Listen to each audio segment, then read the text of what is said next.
I wish to speak a word for nature, for absolute freedom and wildness. To regard man as an inhabitant of nature, rather than a member of society.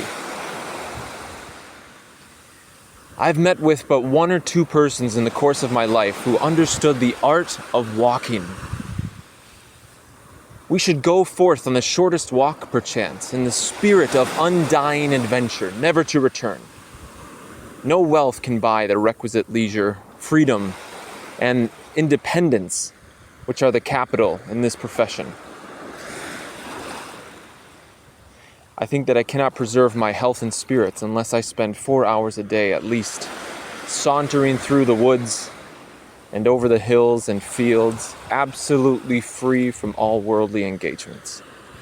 The walking of which I speak has nothing in it akin to taking exercise, but is itself the enterprise and adventure of the day. There are square miles in my vicinity which have no inhabitant. From many a hill I can see civilization and the abodes of man afar. The farmers and their works are scarcely more obvious than woodchucks and their burrows. Man and his affairs, church and state and school, trade and commerce, and manufactures and agriculture, even politics, the most alarming of them all. I am pleased to see how little space they occupy in the landscape. In 1/2 hour I can walk off to some portion of the earth's surface where a man does not stand from one year's end to another, and there politics are not. Every sunset which I witness inspires me with the desire to go to a west as distant and as fair as that into which the sun goes down. He appears to migrate westward daily and tempt us to follow him. He is the great western pioneer whom the nations follow. Columbus felt the westward tendency more strongly than any before. He obeyed it and found a new world. In wildness is the preservation of the world. Our ancestors were savages. The story of Romulus and Remus being suckled by a wolf is not a meaningless fable. The founders of every state which has risen to eminence have drawn their nourishment and vigor from a similar wild source.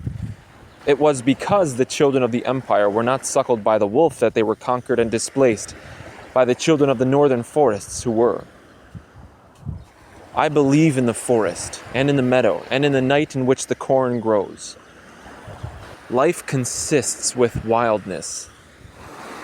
Give me the ocean, the desert, or the wilderness. The civilized nations, Greece, Rome, England, have been sustained by the primitive forests which anciently rotted where they stand. They survive as long as the soil is not exhausted. In literature, it is only the wild that attracts us. Dullness is but another name for tameness. It is the uncivilized, free, and wild thinking in Hamlet and the Iliad and all the scriptures and mythologies not learned in the schools that delights us. I do not know of any poetry to quote which adequately expresses this yearning for the wild. Approached from this side, the best poetry is tame. I do not know where to find in any literature, ancient or modern, any account which contents me of that nature with which even I am acquainted. All good things are wild and free.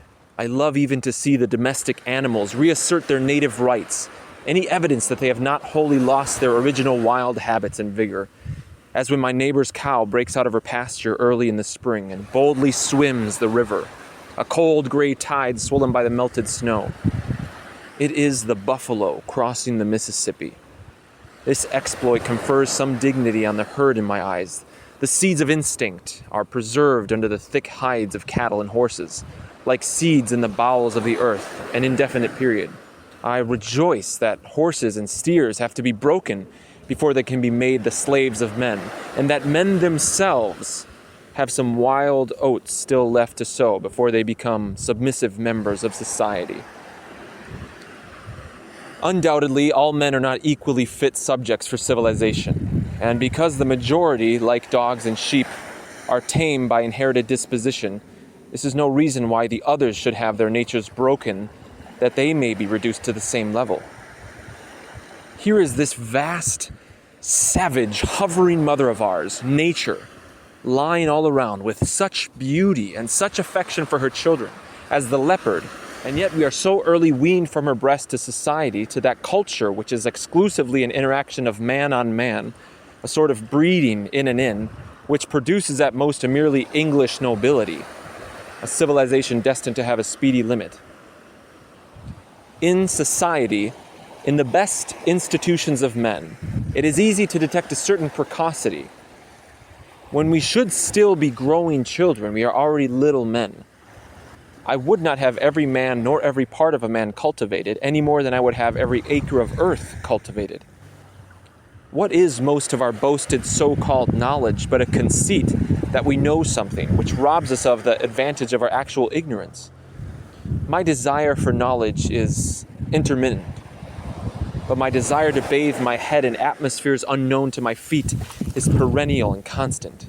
How little appreciation of the beauty of the landscape there is among us. We cannot afford not to live in the present. He is blessed over all mortals who loses no moment of the passing life in remembering the past. So we saunter, till one day the sun shall shine more brightly than ever he has done, shall perchance shine into our minds and hearts, and light up our whole lives with a great awakening light.